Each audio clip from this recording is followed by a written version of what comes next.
जय हिंद बच्चों। इस समय आप लोग महामना इंस्टीट्यूट के यूट्यूब चैनल से जुड़े हुए हैं और इस चैनल में मैं आपका स्वागत करता हूं। आज हम लोग class 11th physics second chapter मात्रक मापन के अंतर्गत हम लोग लंबाई का मापन पढ़ेंगे। और जैसा कि आप जानते हैं, लंबाइयाँ छोटी से छोटी भी होती हैं, लंबाइयाँ बड़ी से बड़ी भी होती हैं। तो अगर छोटी लंबाई होगी तो छोटी लंबाई का मापन कैसे करेंगे, और अगर बड़ी से बड़ी लंबाई हो तो बड़ी लंबाई का मापन कैसे करेंगे, इनका हमें अध्ययन करना है। लेकिन एक बात मैं आपको बता दूं कि अगर आप चैनल पे नए हैं तो चैनल को सब्सक्राइब जरूर कर लीजिए, बेल आइकन को प्रेस भी कीजिए, इस वीडियो को मैक्सिमम स्टूडेंट तक शेयर कीजिए ताकि मैक्सिमम स्टूडेंट फिजिक्स के अच्छे जानकार हो सकें। और अगर किसी प्रकार की कोई दिक्कत समझ में आती है तो आप हमें कमेंट करके बताएं भी, और वीडियो को लाइक आप ज़रूर करें। तो चलिए शुरू करते हैं लंबाई का मापन। जैसा कि हमने बताया कि लंबाइयाँ दो तरह की होती हैं, एक अति सूक्ष्म लंबाई होती है और दूसरी अति दीर्घ लंबाई होती है।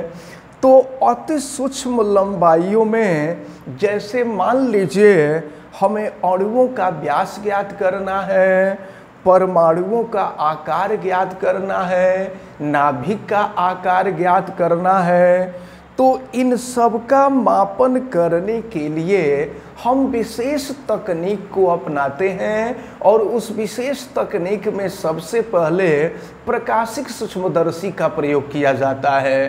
तो प्रकाशिक सूक्ष्मदर्शी के द्वारा अति सूक्ष्म दूरियों का मापन किया जाता है। लेकिन अगर उससे भी सूक्ष्म यानी अति सूक्ष्म दूरियों, अति सूक्ष्म से अति सूक्ष्म दूरियों का मापन करना है तो उसके लिए हम इलेक्ट्रॉनिक सूक्ष्मदर्शी का प्रयोग करते हैं। कुछ और सूक्ष्म दूरियां होती हैं, उनको मापने के लिए हम स्क्रू गेज का उपयोग करते हैं, वर्नियर कैलिपर्स का उपयोग करते हैं। तो इस प्रकार अति सूक्ष्म लंबाइयों का मापन किया जाता है। लेकिन अगर अति दीर्घ लंबाई का मापन करना है, अति दीर्घ लंबाई यानी बहुत बड़ी बड़ी दूरियों का मापन करना है, जैसे आकाशीय पिंडों की दूरी का मापन करना है, तो इसके लिए जो तरीका हम अपनाते हैं, इस तरीके को हम कहते हैं लंबन विधि। तो हम देखेंगे लंबन विधि, जिसको हम पैरालैक्स मेथड कहते हैं। तो इस पैरालैक्स मेथड के द्वारा ये जो है पैरालैक्स मेथड है, और इस पैरालैक्स मेथड के द्वारा जो बड़ी से बड़ी दूरियां होती हैं, बड़ी से बड़ी दूरियों का मापन किया जाता है। अब इसके लिए जो लंबन विधि है, लंबन विधि के बारे में हम आपको बता रहे हैं कि लंबन विधि से कैसे अति दीर्घ दूरियों का मापन करते हैं। अब देखिए एक चीज़ हम आपको बता दें, जैसे सपोज कीजिए आकाश में स्थित कोई आकाशीय पिंड है और उसकी दूरी हमें मापन करना है। तो सबसे पहले हम करते क्या हैं कि एक आँख हम बंद करते हैं और एक आँख बंद करके हम उस आकाशीय पिंड को देखते हैं। इसके बाद हम दूसरे आँख को बंद करके उस आकाशीय पिंड को देखते हैं। तो एक ही आकाशीय पिंड दोनों आँखों से जब हम बारी बारी से देखते हैं ना, तो एक ही आकाशीय पिंड हमें अलग अलग स्थिति में दिखाई देता है। यानी आकाशीय पिंडों के बीच की जो दूरी हो जाती है उसको हम कहते हैं आधारक दूरी। जैसे मान लीजिए आँख से आप किसी वस्तु को देख रहे, एक आँख से देख रहे हैं, तो एक आँख से देखने पर वस्तु हमें यहाँ दिखाई दे रही है, और अगर दूसरे आँख से देख रहे हैं तो वही वस्तु हमें यहाँ दिखाई दे रही है। तो इन दोनों वस्तुओं के बीच की जो दूरी होती है, इसको हम आधारिक दूरी कहते हैं। और इसे हम स्मॉल b से प्रदर्शित करते हैं। और अगर मान लीजिए हम यहाँ से देख रहे हैं तो अब पहली स्थिति देखिए, इन दोनों स्थितियों में आँख पर बनने वाला जो कोण है वो थीटा है। तो अब यहाँ पर हम साधारण सूत्र का प्रयोग करते हैं और सूत्र वही होता है कोण बराबर चाप बटा त्रिज्या। उसी सूत्र का प्रयोग करते हैं तो कोण, अच्छा ये जो दूरियां हैं ये दूरियां आपस में बराबर होती हैं, और अगर ये पथ वृत्ताकार हो तो वृत्त की त्रिज्या के बराबर होती हैं। और यहाँ अगर इसको हम a मान लें, इसको b मान लें तो ये चाप हो जाएगा। तो फार्मूला आपको पता है कि कोण बराबर होता है चाप बटा में त्रिज्या, और इसी फार्मूले का हम प्रयोग करेंगे। यहाँ पे कोण थीटा होता है और चाप जो है AB है, और देखिए और त्रिज्या यश है।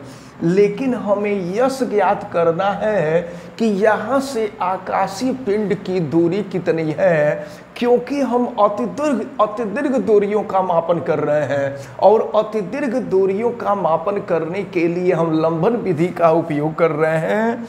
तो इस प्रकार यहाँ से थीटा इक्वल टू AB है B, और बटा में हो जाएगा यश। तो अच्छा, लेकिन हमको यश ज्ञात करना है तो यश इक्वल टू हो जाएगा B अपॉन थीटा।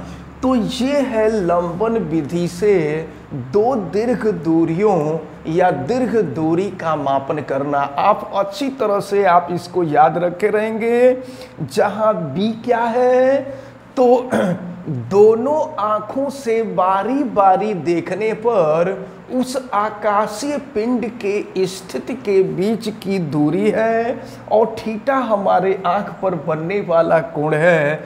तो ये लंबन विधि है। लंबन विधि से हम अतिदीर्घ दूरियों का मापन कर लेते हैं। तो इस प्रकार लंबाई का मापन करने के लिए, सूक्ष्म दूरियों का मापन करने के लिए दूसरी विधि अपनाई जाती है, यानी सूक्ष्म दूरियों का मापन करने के लिए वर्नियर कैलिपर्स, स्क्रू गेज, प्रकाशिक सूक्ष्मदर्शी, खगोलीय प्रकाशिक सूक्ष्मदर्शी, इसके साथ साथ इलेक्ट्रॉनिक सूक्ष्मदर्शी का प्रयोग करते हैं।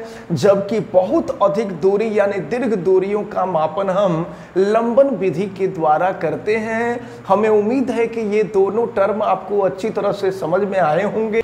चलिए अब हम लोग लंबाई के कुछ विशिष्ट मात्रकों को देख लेंगे, और उन विशिष्ट मात्रकों में सबसे पहले आता है फर्मी। तो 1 फर्मी को स्मॉल f से रिप्रेजेंट करते हैं, और ये 10 टू द पावर -15 मीटर के बराबर होता है। एक बात मैं आपको बता दूं, लंबाई का सबसे छोटा मात्रक फर्मी होता है। इसको आप अच्छी तरह से याद रखे रहेंगे। इसके बाद एंगस्ट्रॉम, तो 1 angstrom equal to 10 to the power -10 metre होता है। फिर खगोलीय मात्रक एस्ट्रोनॉमिकल यूनिट होता है, और खगोलीय मात्रक पृथ्वी से सूर्य की दूरी के बराबर होता है। और पृथ्वी से सूर्य की जो दूरी है या सूर्य से पृथ्वी की जो दूरी है यह 1.496 into 10 to the power 11 metre के इक्वल है।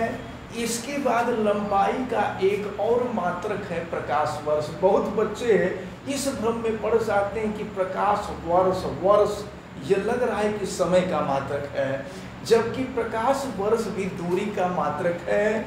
एक प्रकाश वर्ष, प्रकाश के द्वारा एक वर्ष में चली गई दूरी को ही प्रकाश वर्ष कहते हैं, और एक प्रकाश वर्ष 9.46 into 10 to the power 15 metre के इक्वल होता है।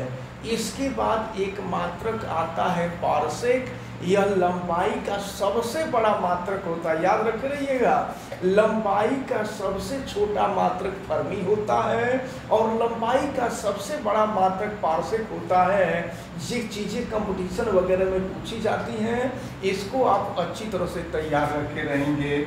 तो 1 parsec equal to 3.08 into 10⁻16 metre होता है।